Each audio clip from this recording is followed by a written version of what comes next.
toutes et à tous, bienvenue. Si vous n'y voyez pas d'inconvénient, parce que vous le connaissez très bien, et aussi bien sinon mieux que moi, je ne veux pas présenter Gérard Mordillat. Il a un arc où il y a, j'en ai jamais vu ça, il y a énormément de cordes dessus. Et je vais en rajouter une, et puis une autre à la fin. Celle que je rajoute, comme s'il n'y avait pas assez de cordes, il vient d'en rajouter une. Il est l'un des signataires parmi les 500 intellectuels qui appellent à dresser un carton rouge à Macron. Un appel qui a du fond, qui a de la portée, et nous espérons tous qu'il y aura des suites, mais je vous en parlerai aussi à la fin. Donc, ce que je vous dirai à la fin, je le mettrai sur un nouvel arc, parce que l'arc premier de Gérard est plein. Nous allons ce soir passer le 3e épisode, pour ne pas vous dire de sottises, je regarde, du premier DVD. Premier DVD, 3 épisodes, deuxième DVD, 3 épisodes. Nous avons fait, souvenez-vous, pour celles et ceux qui étaient là, le travail, l'emploi. Ce soir, nous faisons le salaire. À la fin, je vous mettrai l'eau à la bouche pour les 3 séquences à venir à partir du mois d'avril. Et je vous dirai, ce sera ça le petit secret, pourquoi cet homme qui s'appelle Gérard Mordillat ne peut pas venir. C'est scandaleux à Montluçon au mois de mars, au mois d'avril. Et vous verrez, c'est passionnant. Allez, assez taquiné. Tu présentes le film et on y va. Bonsoir, c'est toujours un plaisir de venir et parler avec vous. Donc, c'est vrai qu'il y avait finalement une sorte de suite logique dans la construction du récit que nous avons mené. Après avoir distingué le salaire et l'emploi, la question qui montait immédiatement était évidemment celle du salaire, avec juste après se posera la question du capital. C'est-à-dire que dans notre idée, les choses d'ailleurs allaient par couple. Travail et emploi, ça allait ensemble, et salaire et capital, ça allait ensemble. Et la question salariale, pas besoin de vous faire un dessin, est aujourd'hui une question fondamentale à l'intérieur des luttes sociales. Donc à la fois sur qu'imaginons-nous comme avenir au salariat, quel type de salariat, est-ce une nécessité, est-ce une condamnation? Donc toutes ces questions sont en jeu. Il n'y a pas de réponse univoque et je crois qu'aucun d'entre nous ce soir sera capable de dire voilà exactement ce qu'il faut défendre et faire. J'ai un certain nombre d'idées sur ce que sont les relations à l'intérieur du salariat. On en parlera après la projection et donc on ne va pas tarder plus longuement, et puis on se retrouve juste après pour en parler, parce que je crois que ce qui est important, c'est justement de pouvoir discuter de ces questions. Et j'ai appris d'ailleurs avec plaisir que la CGT diffusait très largement à l'intérieur des différentes branches de la CGT les films que nous avons faits pour que chacun finalement puisse forger une opinion, en discuter, réfléchir. Parce que je crois que nous manquons beaucoup justement de ce travail de réflexion. S'il y a une chose dont je suis profondément convaincu, c'est l'intelligence populaire. Or, cette intelligence populaire, tous les gouvernements, quels qu'ils soient, sont la chose qui craigne le plus au monde. Rappelez-vous, l'IP, le Larzac, le référendum de 2005, etc. Or, le travail que nous avons fait avec Bertrand Rotté a sa vérité en soi, mais il a une autre vérité qui est la vérité qui peut naître justement des réflexions, des remarques, des discussions que nous pouvons avoir ensemble.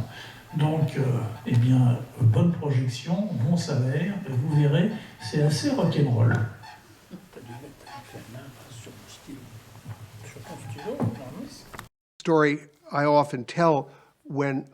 C'est une histoire que je raconte souvent à mes étudiants. Au début du XIXe siècle, il y avait encore l'esclavage aux États-Unis. Beaucoup de canaux devaient être construits dans le sud. Alors je leur demande, à votre avis, qui a construit ces canaux? Les étudiants répondent, eh bien c'est les esclaves. Et en fait, non, ce n'étaient pas des esclaves. C'étaient des immigrés irlandais. La raison est très simple quand on y pense. Construire un canal, c'est dangereux. Si un esclave meurt, vous perdez de la propriété. Perdre un esclave, c'est perdre sa possession. Si un Irlandais est tué, eh bien on en engage un autre. Et vous ne perdez rien. Je suis ironique, bien évidemment, quand je dis que ce n'est pas grave de perdre un Irlandais. Mais ça montre bien l'avantage du salariat. Chose, le temps de reprendre vos esprits, peut-être une remarque d'ordre plus général. La question du salaire, pour moi, est indissociable d'une autre question qui est la question des services publics.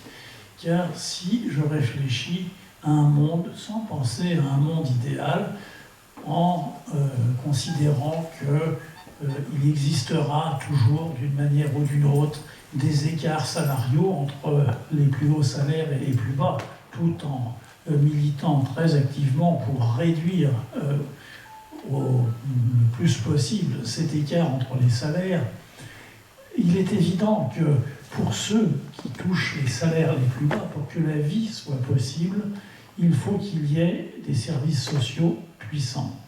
Or, depuis, disons, depuis la chute d'Allende, en passant par Margaret Thatcher, Reagan, Blair, Schroeder, Sarkozy, Hollande, Macron, etc., ce qu'on voit, c'est vraiment une tentative, non, le mot tentative est trop faible, c'est une mise en œuvre de la destruction des services publics. On veut, évidemment, tout éradiquer de ce côté-là. Or, on ne peut pas penser cette question sans penser à côté la question salariale. Parce que pour ceux qui, pour parler de la France, vivent aujourd'hui au niveau du SMIC, eh bien, il est clair qu'il faut qu'il y ait à la fois écoles, hôpitaux, postes, transports, etc. Or, on voit que tout cela est attaqué de façon très féroce et définitive. Et juste pour faire un petit retour en arrière, parce que dans la série le film Frédéric Lordon, il fait allusion, ce à quoi nous assistons aujourd'hui, maintenant, en France, mais encore une fois, depuis au moins la chute d'Allende, c'est tout simplement, pas simplement du tout, c'est exactement la revanche de la fin de la guerre 39-45. Parce que, comme le dit si justement Lordon, les investisseurs, tout ce qui était de l'ordre de la finance, les industriels, avaient tellement collaboré avec l'occupant nazi qu'ils ont été obligés de faire profil bas et que De Gaulle a eu la grande intelligence de constituer un gouvernement qui réunissait toutes les parts de la résistance, que ce soit les chrétiens, les socialistes, les communistes, les gaullistes, etc., etc. Donc on a mis en place cet État social. Mais dès le lendemain de la guerre, les autres se sont organisés. Et ils se sont organisés vraiment très vite, dès 1945, surtout à partir de 1947 de façon publique, autour d'un économiste autrichien qui s'appelait Hayek, qui a réuni en Suisse, au Mont Pèlerin, un certain nombre d'économistes pour mettre en place ce qu'on voit aujourd'hui. La grande intelligence et la force de ces hommes a été finalement de se dire il faut investir les structures, agir sur la pensée, puisque en termes de personnel, ils étaient au fond très peu. Ça donnera l'école monétariste avec Milton Friedman, qui y était déjà. Tout ça se réunissait en Suisse dans un endroit qui s'appelait le Mont Pèlerin. Et Hayek, juste pour vous situer, le personnage était célèbre pour une phrase qu'il a écrite qui était qu'il soutiendrait toujours, non, il préférerait toujours une dictature qui soutient le marché à une démocratie qui le récuse. Mais ce qu'on voit aujourd'hui, c'est exactement ça qui se met en place. Or, dans cette perspective qu'on appelle le néolibéralisme, il est certain que un des points essentiels de ceux qui nous gouvernent sont évidemment la baisse continuelle des salaires pour créer l'éclatement de toute forme de solidarité, et qu'elle soit industrielle ou syndicale. Donc on est dans ce cas de figure-là, et c'est un cas de figure qu'il est très difficile de contrer, enfin, qu'on peut déjà bien comprendre, et peut-être en le comprenant bien, qu'on trouvera les moyens de lutter efficacement contre ça.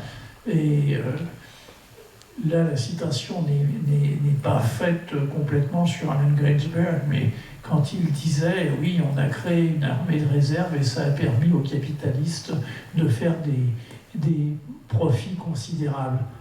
Il le disait de façon ouverte, c'était pas... on aurait pu, on ne montre pas ce genre de choses dans nos séries, on aurait pu monter l'extrait où il disait ça publiquement à la télévision, avec un cynisme absolu, en disant, voilà, on a créé une armée de chômeurs et on a brisé les syndicats, et on a fait, voilà ce qu'on voulait faire. Ce qui est une partie, à mon avis, de la perspective du gouvernement actuel. Ça fait partie de cela. Donc, toutes ces questions sont levées à travers cet axe de compréhension du monde qui est le rapport au salaire et au salariat. Mais je vous passe la parole. Je cherche un individu ou une individu qui a deux qualités, tenir le micro et le faire marcher. Parce que j'ai beau le triturer de partout. Ça, le faire marcher, je peux faire. Pourtant, en technologie, je suis pas passer. Je crois que tu appuies sur le bouton. Voilà, il faut que ça soit rouge. Ça doit être bon. Il nous mettait le travail à la place du salaire, mais ça, ici, faire marcher. Allez, comme d'habitude, en toute simplicité, à la fois tout ce que les intervenants dans le film ont dit et ce que vient de manière fort intéressante de préciser Gérard, on y va.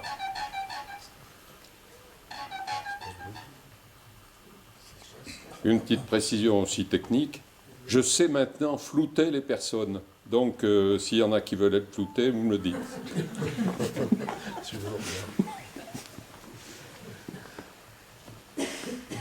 Pour ceux qui lisent Le Monde Diplo, j'espère que vous vous souvenez tous avec émotion de l'article que j'avais écrit qui s'appelait « Éloge du flou ».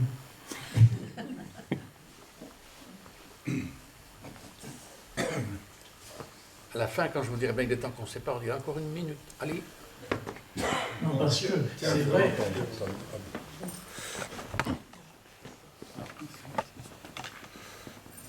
Oui, la question qui a été posée à la fin, c'est est-ce qu'on va vers la fin du salariat? Personnellement, j'ai tendance à ne pas croire à cette issue, bien que je pense que se joint à la question aussi celle de l'issue démocratique. Bon, moi quand j'ai travaillé à EDF, jusque dans les années 80, on arrivait à négocier. Et puis, si on va très vite, il y a eu l'effondrement de l'URSS, il y a eu l'incorporation en Europe de 6 pays de l'Est à l'Europe, et en même temps, on est passé, par exemple, d'un système d'échelle de travail qui était fondé sur la qualification professionnelle au travail au mérite.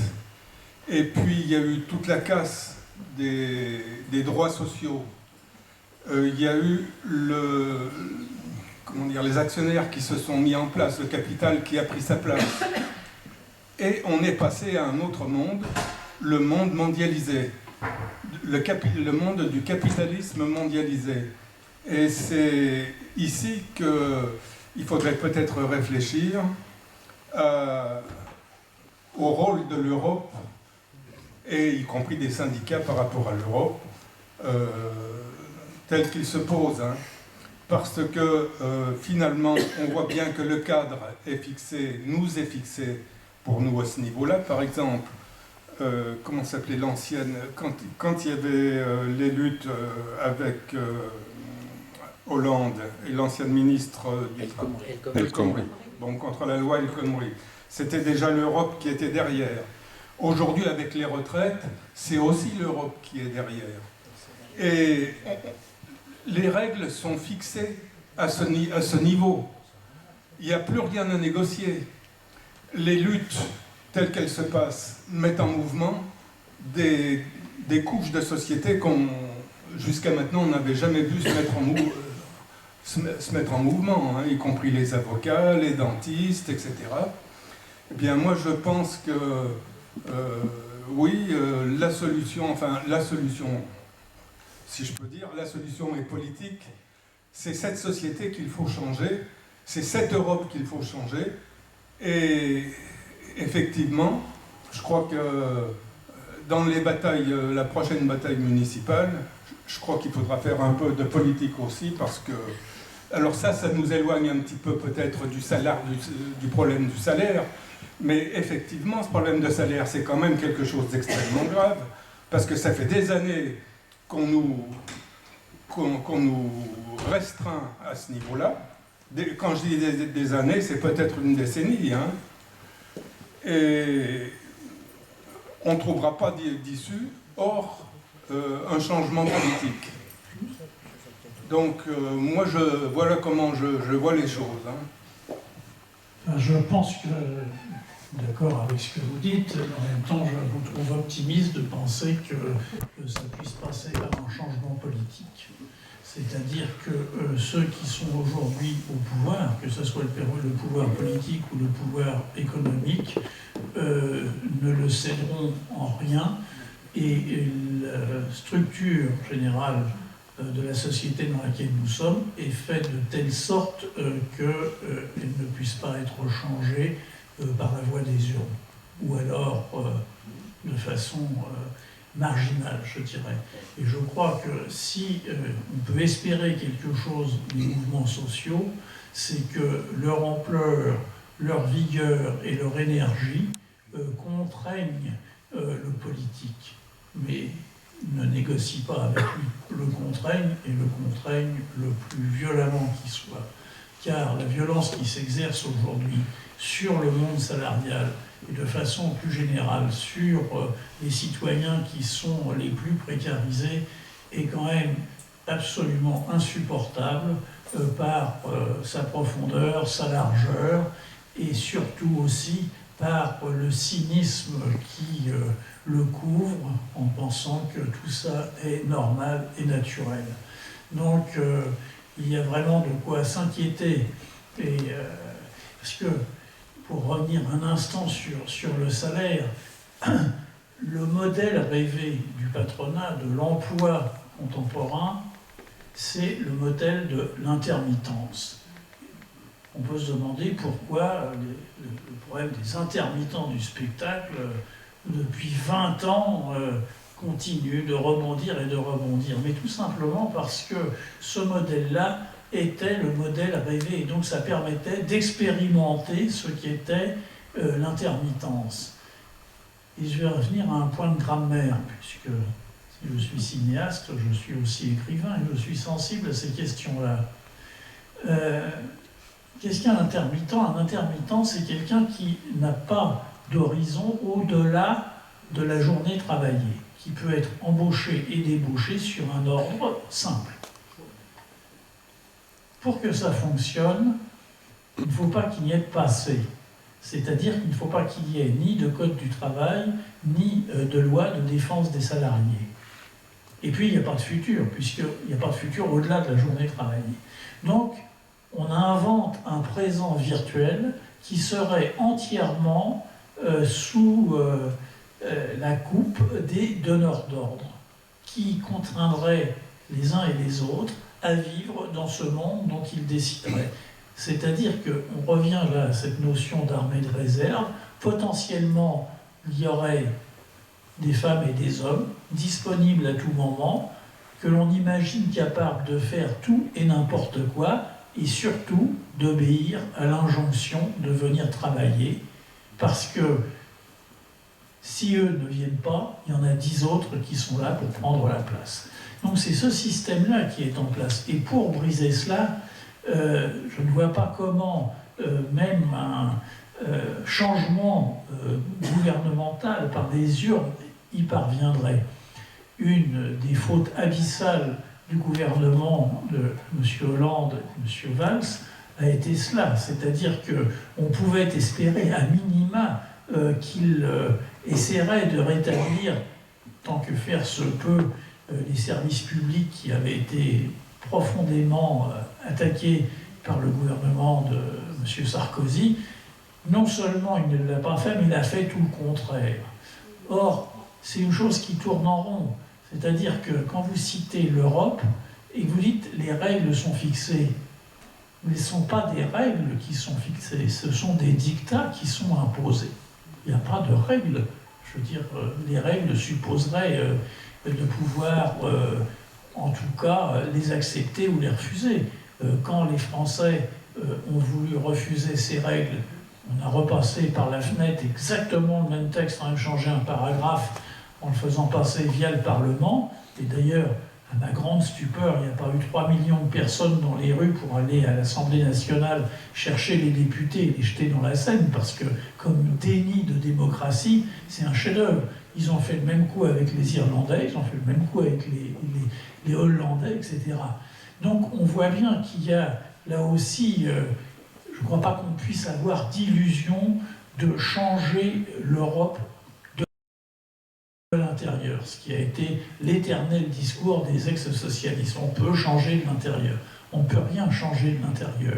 On est dans un système qui est entièrement gouverné par ce qu'on appelle l'ordolibéralisme, c'est-à-dire la théorie allemande sur l'économie, où l'État est le régulateur du marché, mais le marché commande, mais l'État est la force régulatrice. Donc, toutes ces questions nous renvoient effectivement une question profonde de quelle société voulons-nous, comment pouvons-nous vivre dans ce système-là, qui est un système qui ne fera qu'accroître et élargir les inégalités qui sont déjà insupportables.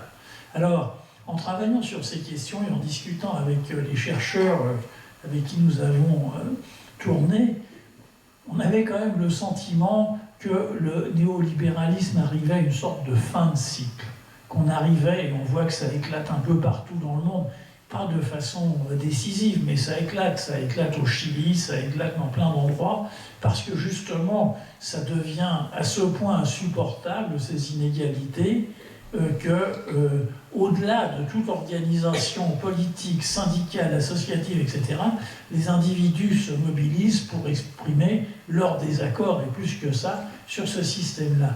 Mais qu'est-ce qu'on voit réapparaître? Et ce n'est pas plus encourageant. À la fois cette fin de cycle du néolibéralisme, mais ça ne se fera pas du jour au lendemain, bien entendu, et on voit réapparaître une forme économique qui revient du XVIe siècle, qui est le mercantilisme. Comme le disait très bien Alain Supiot, où on voit les États impériaux s'opposer pour imposer leur monopole dans des pays qui n'ont pas la possibilité de se défendre. Les États impériaux sont les États-Unis et la Chine, qui, pour l'instant, se frôlent en mer du sud de Chine, jusqu'au moment où ils ne se frôleront plus, et où l'hypothèse d'une guerre, et pas d'une guerre commerciale, mais d'une guerre ouverte, se posera. Donc, l'enjeu de la conception du monde que nous voulons et pour lequel nous luttons, il est dans cette perspective-là. C'est-à-dire que si nous parvenons de quelque manière que ce soit à faire que ce cycle du néolibéralisme soit non seulement arrêté, brisé, mais qu'on remette en cause tout ce qui a été mis en place, il y aura une chance d'aller vers un monde où, comme le disait encore Succio, avec un peu plus de justice, en tout cas avec quelque chose qui s'approcherait d'une coopération, d'un partage, d'une chose comme ça. Et sinon, je suis personnellement très inquiet de voir que ce que nous pensons aujourd'hui le pire n'est encore qu'un exemple assez faible de ce que sera réellement le pire si on va jusqu'au bout. Et encore une fois, le salaire, la relation finalement de l'individu à la rémunération de son travail, à la création de la valeur, est un axe très performant pour comprendre l'ensemble de ces mécanismes et pour voir tout ce qui est en jeu à travers ça. À la fin, Eskenazi évoquait cette chose que vous avez aussi tous en tête, qui est le remplacement par des machines. Et une part du travail assumée par l'intelligence artificielle. Et là, mais c'est pour ouvrir la discussion, ça nous renvoie là aussi à une conception du monde. Parce que la problématique, elle a été extraordinairement bien exprimée par Paul Lafargue dans Le droit à la paresse. Et les questions de Lafargue, elles sont d'une actualité totale, parce que qu'est-ce que disait Lafargue ? Lafargue s'interrogeait sur le fait que, à partir du moment où la mécanisation à son époque, mais on pourrait dire aujourd'hui l'informatisation, c'est la même chose, libère les individus des tâches asservissantes qui étaient les leurs, que fait-on du temps qui leur est rendu ? Alors évidemment, sa réponse était une réponse humaniste, la culture, le savoir, les sciences, etc., et rendre à chacun la capacité à la fois de se cultiver, d'apprendre sans cesse, etc., etc. Mais aujourd'hui, on est dans cela. Et au-delà du salaire, vous allez voir où la question se pose par rapport au salaire, là aussi, cela suppose de remettre en cause des dogmes patronaux qui sont présentés comme des vérités révélées, c'est-à-dire notamment et en premier le temps de travail. Il n'est pas nécessaire de travailler tant aujourd'hui pour fournir à l'humanité tout entière les besoins qui sont nécessaires à sa survie. Mais on conserve des formes de travail tout simplement parce que ce sont, mais comme au XIXe siècle, des moyens de contrôle social.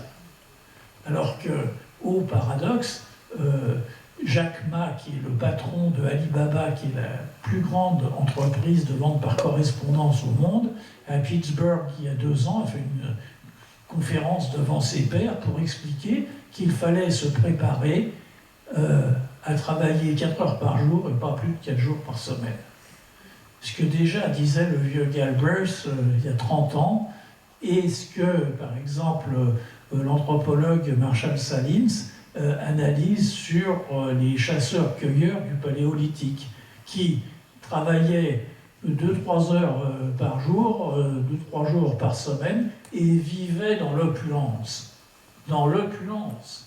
Eh bien, cette question-là, c'est une question que l'on peut se poser aujourd'hui, avec redéfinir qu'est-ce que le travail, c'est-à-dire comment, là aussi Alain Succio l'exprime très bien, comment l'individu pourrait se reprendre à son compte la part créative et l'initiative individuelle qui existe dans le travail, et de quelle façon ce travail serait rémunéré, et rémunéré cette fois-ci par la communauté. Parce que on peut nommer travail, la grande discussion qui a été la discussion des féministes, par exemple, qui est absolument fondée, c'est que ce que les femmes font à la maison, c'est du travail. Il n'y a pas d'autre mot que de dire ça. Or, ce travail est un travail entièrement au bénéfice du capital et sans aucune rémunération. Au bénéfice du capital, tout simplement parce que, en permettant à leur mari ou à leur compagnon de pouvoir retravailler le lendemain, eh bien, elles participent à la prospérité de l'entreprise. Et sans autre rémunération que la part du salaire du mari ou du compagnon qui lui revient.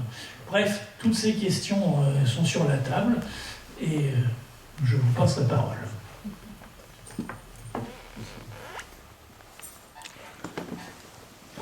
J'attends avant de parler parce que je prends le micro et la caméra, je ne peux pas faire les deux en même temps. Si, c'est bon, touche à rien. Ah, oui. Non, je pense.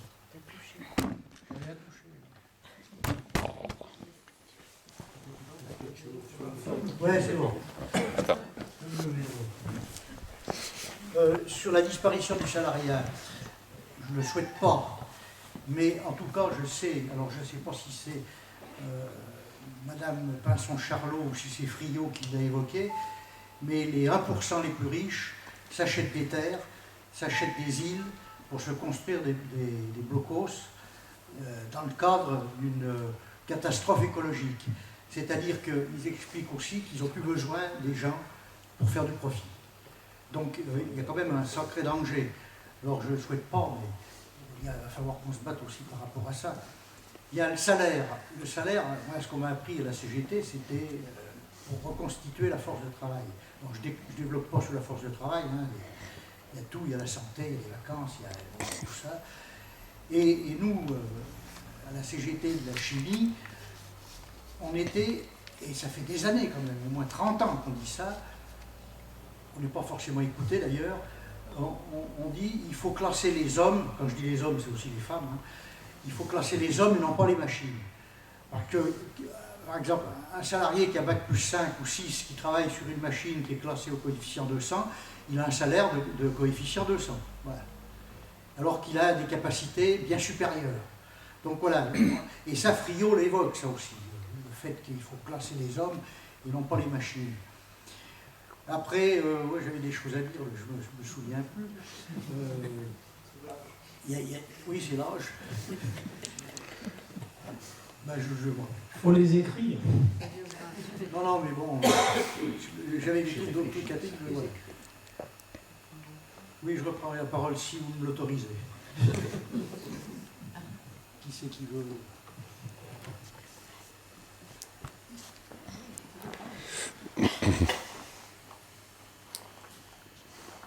Bon, moi, il y a plusieurs.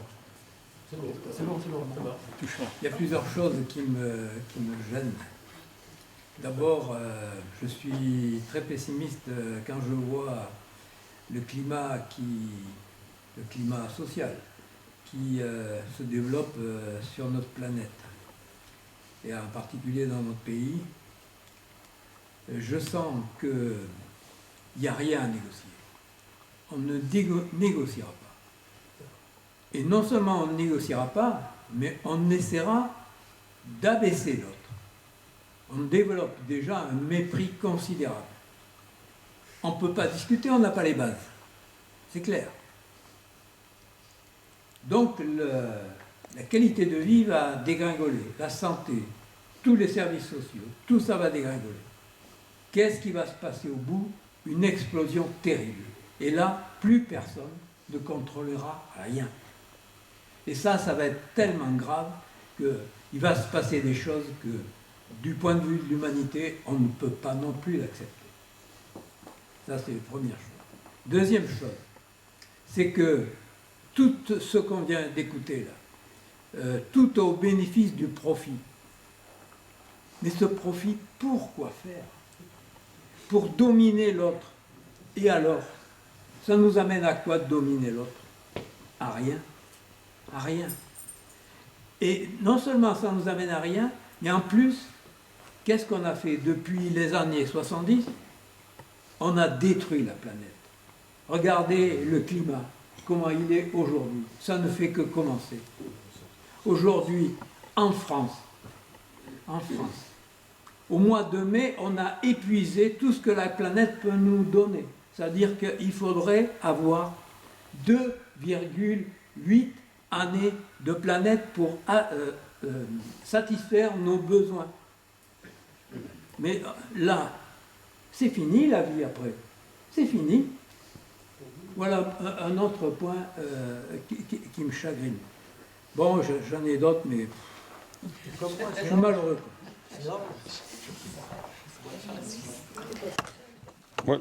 Moi, je voudrais dire 2 mots par rapport à ce que vient de dire Jacques sur le « on ».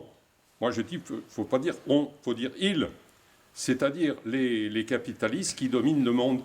Comme l'a dit Alain, c'est Monique Pinson-Charlot qui dit ça dans une vidéo qui est prenante, hein, qui explique justement qu'ils vont construire en Nouvelle-Zélande ou je ne sais pas où, à des endroits où ils se sont fait des blocos, etc., pour vivre après la fin du monde, enfin, bon, etc. Donc ils sont prêts à sacrifier, et je crois même qu'elle le dit, Monique Pinson-Charlot, là-dedans, ils sont prêts à sacrifier et même à organiser la fin de la moitié de l'humanité. Je crois même qu'elle le dit dans cette vidéo. Donc il faut dire il ne faut pas dire nous. C'est nous, l'espèce humaine, les êtres humains normaux, je dirais, parce qu'ils ont perdu en plus. Je dis toute humanité. Ils ont perdu toute humanité. Il n'y a qu'à voir ce qui se passe, par exemple, à l'Assemblée nationale avec les refus de faire 1 minute de silence pour cette infirmière qui a été tuée par un coup de couteau. Ils ont perdu toute humanité, voilà, ces gens-là. Donc il faut dire il ne faut pas dire nous. Hein. Ce n'est pas nous qui sommes responsables de ça. Un peu de passion, ça ne va pas, n'est-ce pas? Allez, je vois plein de têtes Ce qui que je font voulais ça. dire, ce que je voulais dire, c'est qu'on nous a quand même appris syndicalement, alors après, je pense que c'est juste, que pour constituer le salaire, il suffisait de 2 heures de travail par jour, et les 6 heures qui restaient, c'était du travail gratuit pour le capitaliste. Oui, c'est la théorie de la plus-value qui a très bien été démontrée par Marx. Et quand on parle, y compris nous d'ailleurs, je ne sais pas s'il faudrait toujours employer ce terme-là, mais quand on parle du marché, le marché c'est le capitalisme. Il faut, c'est à ça qu'il faut s'attaquer, quoi. Parce qu'il y a plein de gens dans les rues en ce moment, sur les retraites et tout ça, mais ont-ils bien dans la tête le fait qu'ils sont victimes de ce capitalisme? Oui, mais il faut l'éradiquer, quoi. Le marché, c'est un peu une illusion. Et là aussi, Marx, mais d'autres aussi l'ont pointé depuis très longtemps. Entre l'employeur et l'employé, on veut faire croire qu'il y a un marché.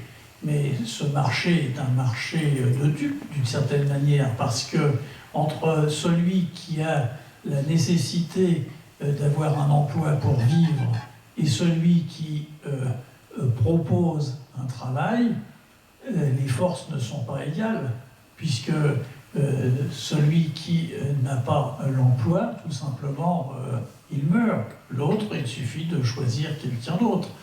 Et j'aimais beaucoup, je ne sais pas si vous vous souvenez, mais dans le premier film sur le travail, McEwan, l'américain, expliquait très bien justement ce qu'était le salariat d'une certaine manière, en disant que au XIXe siècle, aux États-Unis, quand il s'est agi de creuser des tunnels, des canaux, c'était extrêmement dangereux. Et qui a creusé les canaux? Réponse unanime de ces étudiants, les esclaves. Et McEwan dit, oui, vous n'avez rien compris au capitalisme, parce qu'un esclave qui meurt, c'est une part de votre propriété qui disparaît. Non, ceux qui ont creusé les canaux étaient des ouvriers irlandais. Parce que s'il y en a un qui meurt, on en prend un autre, et c'est tout. Et donc c'est ça aussi, cette forme-là. Et Jacques a raison d'être pessimiste, parce que c'est vrai que les destructions de la planète, les destructions écologiques, c'est pour ça que, juste pour faire quelques secondes de politique française, quand on entend celui qui a la tête des Verts aujourd'hui, M. Jadot, dire qu'il est pour l'économie de marché, on se dit, mais comment est-ce possible de défendre à la fois l'écologie et l'économie de marché, puisque l'économie de marché se moque absolument des destructions, puisque seule la quête incessante d'un profit le motive. Donc il y a là une contradiction insoluble sur laquelle ont buté d'ailleurs ses prédécesseurs, que ce soit M. Hulot ou les autres. Je veux dire, ça ne peut pas fonctionner, c'est impossible. On ne peut pas s'attaquer à la fois aux pétroliers et dire en même temps, nous sommes pour l'économie de marché et féliciter Total de faire des bénéfices et des profits considérables. Donc, il y a cet enjeu-là qui est, c'est certain, l'enjeu des années qui sont devant nous. Essaye voir avec ta voix à toi. Non, parce que là, moi, j'aurais un problème. Pour revenir sur la suppression du salariat, moi, j'aimerais savoir comment ces gens-là remplacent les gens par des machines, effectivement, et comment se fait le commerce à la sortie. Parce que si les gens ne travaillent plus, ils n'ont plus de salaire. Donc on produit toujours de plus en plus, puisque la loi du capitalisme c'est toujours être de plus en plus de production, mais on file ce matériel à quoi? À qui? On file cette production à qui?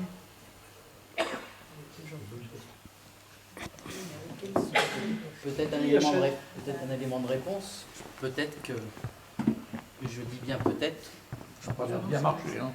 Là ça devrait aller. Non, c'est pas grave, avec ma voix ça ira je pense.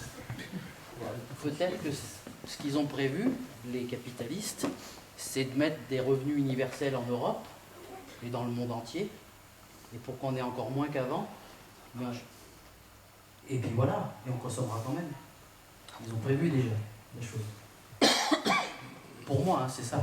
Oui, non, mais vous avez raison de soulever la question du revenu universel, qui est un piège infernal, parce que, évidemment, dans l'idée, on se dit c'est une idée extrêmement généreuse, et c'est quelque chose qui permettrait justement d'assurer un grand nombre une vie possible, mais en même temps, tel que c'est pensé, en tout cas par les économistes néolibéraux, c'est que, bien sûr, il y a un revenu universel, mais à partir de ce moment-là, tout le reste vous incombe, c'est-à-dire l'assurance maladie, les accidents de la vie, l'enseignement pour vos enfants, les transports, etc. Donc vous avez une petite cagnotte et puis vous la gérez comme vous voulez. Juste pour aller très loin sur cette idée-là, le pas supplémentaire, et que moi je trouve extravagant, c'est la théorie, mais qui va dans cette perspective-là, qui est la théorie du capital humain. Becker a eu le prix Nobel d'économie pour ça, mais il va très loin dans l'idée du capital humain, puisque le capital humain, c'est évidemment ce que chacun d'entre nous a comme connaissance, savoir, pratique, mais au-delà de ça, nous sommes, dit-il, détenteurs d'un capital que nous n'exploitons pas, nous-mêmes, puisqu'on peut très bien vivre aujourd'hui sans un rein, sans un œil, sans etc.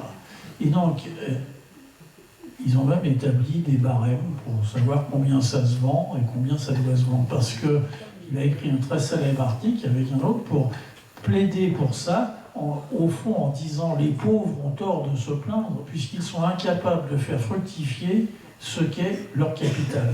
Alors, comme c'est un humaniste, il dit parce que si on fait ça, c'est pour servir la médecine, parce que la médecine manque de greffes, etc., etc.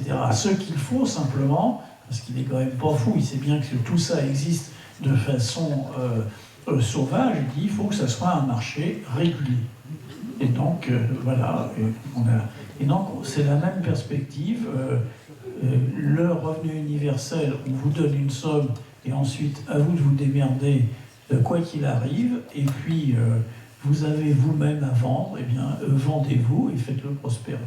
Et quand vous dites justement que tout le reste après nous incombera, ça commence déjà puisque Macron a retiré des cotisations chômage et après on a vu ce que ça donne pour les chômeurs. Et petit à petit, il n'y aura peut-être plus d'assurance chômage. Donc on va se faire notre propre caisse, peut-être entre nous, je ne sais pas, mais ça a déjà commencé. De toute façon, le projet de M. Macron qu'on nous présente comme une pensée complexe, en fait, c'est d'une simplicité criminel, puisque si on réfléchit, ça veut dire des cliniques pour les riches, des mouroirs pour les pauvres, des écoles pour les riches, l'apprentissage pour les pauvres, des trains pour les riches, des autocars pour les pauvres, des conseils pour les riches et des tribunaux pour les pauvres, etc., etc. On peut amener comme ça. Et donc c'est cette vision, là aussi, parfaitement dans la perspective de Hayek et de ceux qui ont mis ça en mouvement dès 1947, c'est évidemment chacun est le concurrent de l'autre et l'ennemi de l'autre, et seul l'individu compte. Comme le disait si bien Margaret Thatcher, la société n'existe pas, il n'y a que l'individu et sa famille. Mais ça, c'est mortifère, c'est complètement mortifère. Et s'il y a une chose réjouissante dans les manifestations actuellement, c'est de voir que finalement l'idée du collectif existe encore et existe de façon, je crois, assez puissante. Et surtout, on a tous remarqué, en tout cas à Paris, que plus ça va dans les manifestations, plus l'éventail des âges est grand et plus on voit de très jeunes filles et de très jeunes gens participer aux manifestations concernant la soi-disant réforme des retraites. Parce que le paradoxe était là aussi. En tout cas, dans les premières manifestations, j'avais le sentiment qu'une part importante, et peut-être même la majorité des manifestants, étaient des personnes pour qui l'affaire était déjà réglée. Enfin, je vois avec qui je manifestais, mes amis, etc. Tous sont déjà largement administrativement à la retraite. Or, nous nous engagions non seulement pour nos enfants, mais pour nos petits-enfants. Donc cette chose-là, voilà. Et bon, le collectif, cette idée, on remonte, et je suis convaincu que ça fait partie des forces qui finiront par s'exprimer, qui finiront par émerger, mais parce qu'il y a toujours cette peur, cette crainte, et puis il faut dire à juste titre, vu comment se conduit la police comme une milice, on peut avoir tout à fait des craintes d'aller comme ça. Enfin, j'ai des photos de moi dans des manifestations avec mes petits-enfants, je ne sais pas si aujourd'hui je les emmènerais de la même façon. Parce qu'on ne sait pas ce qui peut arriver. Donc, eh bien, révoltons-nous. Il n'y a pas d'autre issue que de se révolter. Et pour faire plaisir à Jacques, je vais citer Thomas Müntzer, dont la célèbre phrase dans un sermon était « Omnia sunt communia », toutes choses sont communes. Eh bien, aujourd'hui, très curieusement, dans les manifestations, on voit des banderoles qui reprennent ce slogan en latin. Je peux dire quelques mots? Je suis très interpellé par une partie de ton intervention sur la situation préoccupante et ce que dit Jacques. Et préoccupation que je partage. Mais cet esprit collectif que tu viens d'indiquer, on le sent de plus en plus fortement. Si on fait un petit tour du monde, tu l'as commencé, ça a été les États-Unis, ça a été dans certains autres pays, c'est le Chili. C'est merveilleux ce qui se passe en Algérie. Il faut lire. Moi, je suis ça le plus près que je peux. J'ai un peu plus le temps, un certain nombre d'entre vous peut-être, ceux qui sont actifs en tous les cas. Mais Hong Kong, c'est pas tous les pays, c'est intéressant. Ce qui se passe en France, au Liban, nous n'avons pas fini d'étudier quelle était la profondeur du mouvement des Gilets jaunes. Je ne parle pas de la périphérie du mouvement. Je parle du fait que des gens qui n'avaient plus rien, dans des situations extrêmement difficiles, et qui se sont rassemblés, soudés, qui ont fait preuve d'un esprit d'invention. Ce qui se passe, les jeunes avec le climat, extrêmement encourageant. Le mouvement social, les luttes plutôt. Actuellement, je ressens ce que tu sens. Et même, mais peut-être vous allez dire que j'exagère et que je ne suis pas, comme beaucoup de militants syndicaux ici, au cœur du mouvement, mais on sent une intelligence développée dans la condamnation du capitalisme. C'est pas nous sommes opposés, mais ça ne peut plus faire. C'est avec des mots simples comme ça. Personnellement, je répète, je sens ça qui monte. Très fortement, je le sens. Mais Jacques, tu as ton pessimisme, garde-le, mais il y a une réalité qui tourne, qui avance, etc. Donc la question clé maintenant, c'est celle que tu as dit, travailler la pensée. C'est-à-dire, Hayek a dit, on va gagner sur ce terrain-là. Nous avons perdu sur ce terrain-là. Et c'est celui-là, c'est ce terrain-là qu'il faut remonter pour qu'il y ait la compréhension, pour qu'il y ait l'intelligence dans les luttes, pour qu'il y ait la perspective qui se dégage. Eh bien, je crois que, mais vraiment vite fait, sinon ça serait complimenter l'atelier, mais c'est ce que nous essayons, tant bien mal, tant bien que bien, de faire à l'atelier, c'est ce qu'il faut faire partout. Et on observe quand même que dans la conduite des luttes aujourd'hui, cette question du... il faut en finir avec cette société et il faut peu à peu commencer à construire une autre, elle est quand même encore faible. C'est ce terrain-là qu'il faut travailler. Ne pas oublier, ne pas délaisser le terrain de la résistance, de l'opposition, de la préservation de tous les droits qu'on peut, mais il faut délibérément et rapidement investir l'autre pour que tous ces mouvements, et là je ne parle que de la France dont je viens de parler, ils aient de plus en plus cette intelligence collective pour essayer d'avancer. Au final, je dois vous l'avouer, je ne suis pas pessimiste. Je suis très inquiet par la situation. Mais ça ne conduit à rien, le pessimisme. Ça conduit au repliement. Mais je ne dis pas que je ne suis pas pessimiste pour faire différemment. Pas du tout. Moi, je sens qu'il y a des ressorts humains qui existaient, qui peu à peu commencent à éclater. Certes, c'est petit, mais c'est ça qu'il faut faire fructifier. J'ai entendu une syndicaliste dire une phrase qui m'a beaucoup plu. Elle dit je ne suis pas assez riche pour être désespéré. Moi, je pense que la confiance est plutôt de notre bord. Parce que si ce gouvernement et tous les godillots macronistes qui sont à l'Assemblée nationale étaient sûrs de leur projet de retraite, parce que c'est pas une réforme, c'est un projet néfaste d'ailleurs, ils accepteraient le référendum. Puisque quand 61% des Français sont contre ça, eh bien, place au peuple, quoi. Et c'est le peuple qui doit se déterminer là-dessus. Donc, ils n'en veulent pas de référendum. Ça veut dire qu'ils ne sont pas si à l'aise que ça. Et que la confiance, elle est plutôt de l'autre bord. Alors maintenant, si Macron, il ne gagnera pas, je vais expliquer pourquoi. Il peut gagner parce qu'ils vont passer en force, c'est possible. Mais dans la tête des gens, parce que maintenant ça s'est incrusté dans la tête des gens. Alors ils peuvent aussi arrêter les manifestations et les grèves, mais ça n'empêche que dans leur ciboulot, là, il y a quelque chose qui a déclenché, quoi. Et il a perdu là-dessus. Il a perdu. Donc, moi, c'est pour ça que je suis plus optimiste que...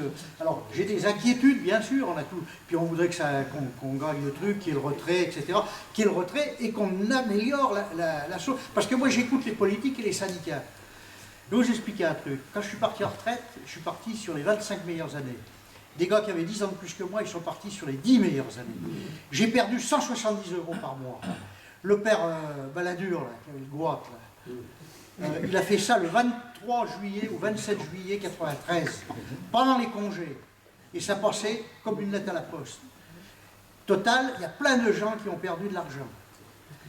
Il faut qu'on revienne aux 10 meilleures années. Alors maintenant, ils disent c'est toute la carrière. Ça veut dire que ça sera encore moins que les 25 meilleures. Mais ça, c'est facile à comprendre. Il faut expliquer ça aux gens. De la même manière, la feuille de paye. Et ça, c'était une idée de la mère Le Pen. C'est-à-dire, on prend sur les cotisations sociales, c'est-à-dire le salaire socialisé, qu'Ambroise Croizat avait mis en place, pour le mettre sur le net. Non, il faut augmenter le salaire brut. C'est celui qui compte pour la retraite. C'est celui qui compte pour tout, le salaire brut. Et quand on augmente le brut, on augmente les cotisations sociales, mais on augmente aussi le net. Parce que quand on prend sur le salaire socialisé, c'est-à-dire les cotisations sociales, demain, on aura moins de retraite, on sera moins bien remboursé des médecins, des médicaments, tout ça. Donc, c'est de l'argent qu'ils ont pris dans la poche droite des gens pour le mettre dans la poche, ou l'inverse, de la poche gauche pour le mettre dans la poche droite. Et je veux dire, les gens se sont payés eux-mêmes leur augmentation du net. Et ça, moi, je suis conseiller du salarié, j'accompagne des gens chez leurs employeurs. Alors, c'est pas mon rôle de... Mais je leur explique la feuille de paye. faire de la pédagogie, il faut leur expliquer, parce que des fois les feuilles de paye sont un peu compliquées. D'ailleurs, j'ai un copain qui a fait de la formation là-dessus, il m'a dit qu'il y a 90% des feuilles de paye qui sont fausses, déjà pour commencer. Alors sur les intermittents du spectacle, dans l'industrie, c'est les missions, et elles étaient plutôt pour les cadres. Au départ, c'était les cadres, missions. Mais en fin de compte, le CDD pour un ouvrier, c'est une mission aussi, quoi. Quand il a terminé sa mission, son remplacement, on vous remercie, vous pouvez partir chez vous. Donc il fait partie de l'armée de réserve, du capitalisme, et ça leur sert pour peser sur les salaires des autres et sur l'emploi, c'est-à-dire que vous n'êtes pas content, mais la porte est grande ouverte, parce qu'il y a tant de chômeurs en face. Moi j'ai vu les patrons nous dire ça tout le temps, quoi. Ou alors vous dire, ah ben, nous on était à Rhône-Poulenc, alors on avait des salaires un peu meilleurs qu'ailleurs, et puis il y avait la PME qui était juste à côté. Écoutez, regardez donc, elle s'appelait la boulonnerie Perrault, bon c'est pour citer, ben, regardez donc les salaires chez les gars de chez Perrault, et puis venez pas vous plaindre, etc. Voilà, c'est toujours pour faire du chantage et faire pression. Voilà, ma mémoire m'est revenue. Sur la retraite comme sur la sécurité sociale, je me souviens d'un argument de Jean-Luc Mélenchon qui était quand même assez stupéfiant, qui disait que ces problèmes disparaîtraient du jour au lendemain si il y avait une réelle égalité de salaire entre les femmes et les hommes. C'est-à-dire l'augmentation des salaires des femmes par rapport au salaire des hommes à compétences égales amènerait justement dans les cotisations sociales une masse d'argent telle que ne se poserait plus de question ni de la retraite ni de la sécurité sociale. C'était un très bon argument. D'habitude, à cette heure-là, on arrête. Mais l'habitude, c'est vous qui l'a forgée. Allez-y. Si... Je peux dire encore un mot? Un. Non, par rapport à l'optimisme pessimiste de la situation. Moi, je crois qu'effectivement, il y a eu, avec ce mouvement social-là, dans la suite des Gilets jaunes, une prise de conscience importante. Bon, quel est l'adversaire, etc. Et par contre, c'est Lordon qui dit ça, quand il parle du Grand Soir. Il dit, pour moi, le Grand Soir, c'est la place Tahir. Mais sauf qu'ils n'étaient pas assez nombreux. Et moi, je crois que c'est ça. Est-ce qu'on est assez nombreux, conscients, prêts à faire une manifestation de 2 millions de personnes à Paris, avec les pompiers devant, les dockers, etc., et aller chercher Macron? Est-ce qu'on est prêt à faire ça? Pas sûr que la masse des gens soit prêts à faire ça. Il y en a sans doute beaucoup qui le sont, hein, ceux qui sont dans le mouvement et qui ont pris conscience de ça, mais la masse des gens, est-ce qu'elle est prête à faire ça? Personnellement, je pense qu'elle est prête. Ce qu'on attend et ce qui ne se décrète pas, c'est ce qui la mettra en mouvement. Parce que ce n'est ni un mot d'ordre, ni une déclaration, ni un manifeste qui permettra ça. Ça sera comme dans tous les grands mouvements populaires, quelque chose d'absolument inattendu qui partira vraisemblablement d'un événement qu'on qualifierait par ailleurs de fait divers. Mais que les gens soient prêts, moi je circule beaucoup, je fais beaucoup de choses, de rencontres en librairie, etc. Et passer les quarts d'heure, 20 minutes où on parle de mes livres, après on parle de ça. Il y a une telle colère qui s'exprime, il y a un tel désir de bousculer cette société que les gens sont prêts, comme si chacun guettait le signal. D'où viendra le signal? De quelle nature sera-t-il? Ça, personne ne peut le dire, et ça ne se décrète pas. Mais donc, continuons à faire du sport et d'être prêts pour être en forme le jour où il faudrait y aller. Vous êtes d'accord, on arrête? Oui. Je pense qu'on peut se satisfaire de cette soirée et surtout remercier chaleureusement Gérard Mordillat. Départ Paris, arrivée Moulins, un beau chauffeur qui va le chercher qui s'appelle Jacques, amène ici demain matin 6h, départ Vierzon, toujours avec Jacques, et pour rentrer à Paris. Donc je pense qu'on peut l'applaudir très fort et qu'on aimera le revoir.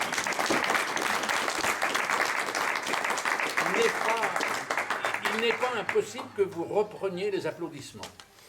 Cinéaste, romancier, conférencier, etc. Celui ou celle qui devine ce qu'il va faire en mars et avril, nous le retenons à dîner ce soir. Il faudra donc ajouter au nouvel arc une nouvelle corde, joueur de théâtre, comédien, puisqu'en mars il répète et en avril il se produit. Mais pour Montluçon, ça sera plus tard. Pour l'instant, ça sera la loi. Non, mais Pierre présente ça de toute façon. Voilà, avec François Morel, j'ai écrit une conférence chantée sur Yves-Marie de Guilvinec, marin, poète breton, né en 1870 et mort en 1900, dont nous avons restauré et fait ressortir une douzaine de chansons. Donc, on va faire un spectacle qui s'appelle « Tous les marins sont des chanteurs », spectacle où je raconte l'histoire, François, Antoine Salaire et Amos Bas chanteront. Moi, je chanterai juste un moment parce qu'il faut que, dans une chanson, on dit que même ceux qui chantent faux peuvent chanter. Donc, je serai un exemple vivant. Mais ça fait partie, en réalité, je pense, des formes d'intervention qu'il faut aujourd'hui inventer. Parce que, bien sûr, vous êtes conscient, comme moi, que nous avons ce que Serge Halimi appelle un mur médiatique devant nous. C'est-à-dire que notre colère, nos analyses, nos réflexions, nos propositions ne passent jamais la porte, ne sont jamais entendues et encore moins écoutées. Donc, il faut trouver d'autres façons d'agir, de faire entendre un certain nombre de choses. Quand Lordon a écrit sous forme théâtrale d'un retournement l'autre, qui était une pièce sur la crise des subprimes, c'était passé pour le théâtre. Moi, je m'en suis emparé pour en faire un film, pour passer par le cinéma. Aujourd'hui, avec François Morel, on fait cette chose qui est une fantaisie, mais qui en réalité est aussi quelque chose qui parle d'aujourd'hui, qui parle de, justement, la destruction de la nature, des océans, qui parle du rapport salarial des marins. Enfin bref, l'histoire nous permet de dire quelque chose. Par ailleurs, avec un ami, Eric Liberge, on a écrit et il a dessiné, d'après un de mes livres qui s'appelle Notre part des ténèbres, quelque chose sur des formes d'action, la bande dessinée, autre forme d'action. Et pour rejoindre ce que tu disais tout à l'heure, il y a une chose qui m'émerveille toujours un peu partout en France, enfin essentiellement d'ailleurs en province, c'est la puissance et l'intérêt du monde associatif. Et je crois que ça, se voir ici ce soir, ça peut paraître dérisoire au regard de ce que serait une émission de télé à 20h30 sur TF1. Mais en même temps, pour moi, c'est essentiel. Parce que, justement, cette intelligence populaire, c'est aussi à nous de la transmettre. C'est à nous de la faire circuler, c'est à nous de l'échanger, etc. Et que, eh bien, ça commence là. Ça commence dans un endroit qui paraît improbable, avec une réunion, disons, hasardeuse, et puis la chose va grandir. Et ça, c'est une chose qui est très, très encourageante. Alors, juste aussi, pour conclure, donc je ne serai pas là en mars et en avril parce que je vais répéter et jouer, mais viendra, et vous pourrez discuter avec lui, qui est tout à fait érudit et aussi disait, capable d'avoir des grands échanges, avec Bertrand Roté, avec qui j'ai fait cette série. Bertrand a beaucoup de qualités. D'abord, c'est mon partenaire lorsque nous faisons du vélo. Ça nous fait plusieurs fois ensemble Paris-Saint-Malo. Nous nous entraînons tous les week-ends. Du vélo de course, hein, pas des promenades et pas des commissions avec le caméra derrière. Non, pas comme ça. Ensuite, il est agrégé d'économie, ce qui est utile dans ces questions-là, et il connaît merveilleusement toute la littérature contemporaine, et donc économique, au-delà de ça, mais économique. Donc voilà, donc vous aurez Bertrand à ma place et vous ne perdrez rien au change.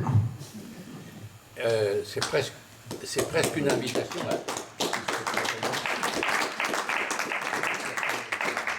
Je prends ton plaidoyer pour une invitation à adhérer à l'atelier, mais ça c'est du parti pris. Donc ce sera fin avril avec Bertrand Roté, à une date qui n'est pas déterminée, ça va se faire dans les jours qui viennent, et nous parlerons du capital. Sujet vaste et intéressant. Mais il y aura une autre rencontre de l'atelier avant, pourquoi ? Nous avons reçu, si ma mémoire est fidèle, le 17 janvier, à la salle Saint-Jean, Willy Pelletier, délégué général de la Fondation Copernic. Si je résumais l'objectif de la Fondation Copernic, c'est d'être antilibéral. Donc, c'est plus précis que ça dans les statuts, mais c'est à peu près ça. Et il nous a parlé, je l'ai dit à propos de Gérard tout à l'heure, de l'appel des 500 intellectuels, appel national. Alors, il nous a dit, est-ce que vous l'atelier, vous ne pourriez pas adhérer ? Tout de suite, on ne sentait pas bien. Pourquoi ? Parce que rien ne serait plus mauvais pour la portée, nuisible pour la portée de cet appel, s'il n'y avait pas un ancrage local dans tout le territoire. Est-ce qu'avec l'atelier, vous ne pourriez pas faire démarrer ce processus ? Nous nous sommes réunis et nous avons accepté. Nous avons lancé un appel que je crois Gérard a dû envoyer à tous ceux qui sont... Gérard Blanchet a dû envoyer à tous ceux qui reçoivent nos invitations l'appel de Montluçon. Mais nous l'avons fait dans l'esprit de l'atelier.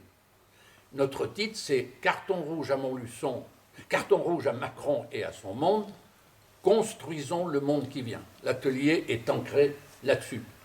Et il y a satisfaction de Willy Pelletier et de ses compagnons de signature, mais en retour, ils nous ont proposé, début avril, de venir, les mots de Willy Pelletier, avec un bon plateau de ces intellectuels, tenir une rencontre de l'atelier, encore une fois, une date qui sera déterminée par eux. Donc on pourrait, si les choses se développent bien, trouver, vous auriez une invitation pour début avril pour écouter quelques-uns de ces 500 signataires qui viendraient à Montluçon. Alors, ça nous fait déjà un mois d'avril. Ensuite, mai, nous continuerons et juin pour terminer ce que nous avons appelé, en accord avec lui bien évidemment, carte blanche à Gérard Moldilla. J'avais marqué adhérer, mais on l'a assez dit. Par contre, je vais insister un peu plus sur les sous, la petite boîte qui est là-bas. L'atelier a pris la décision que la collecte de ce soir serait reversée à ceux qui luttent. On trouvera le moyen de trouver comment, avec les syndicalistes, comment on va faire.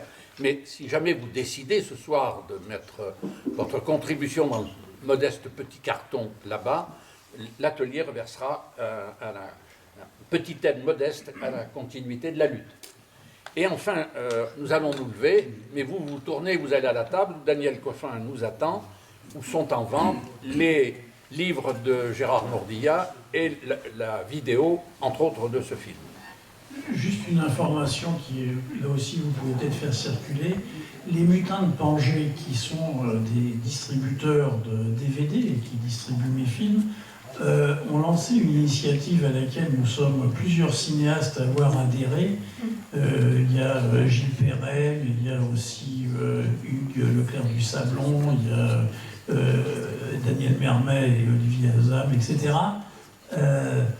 Où nous mettons à disposition justement les différents comités de grève des films en accès absolument gratuit pour organiser des projections dont la recette est reversée aux caisses de grève.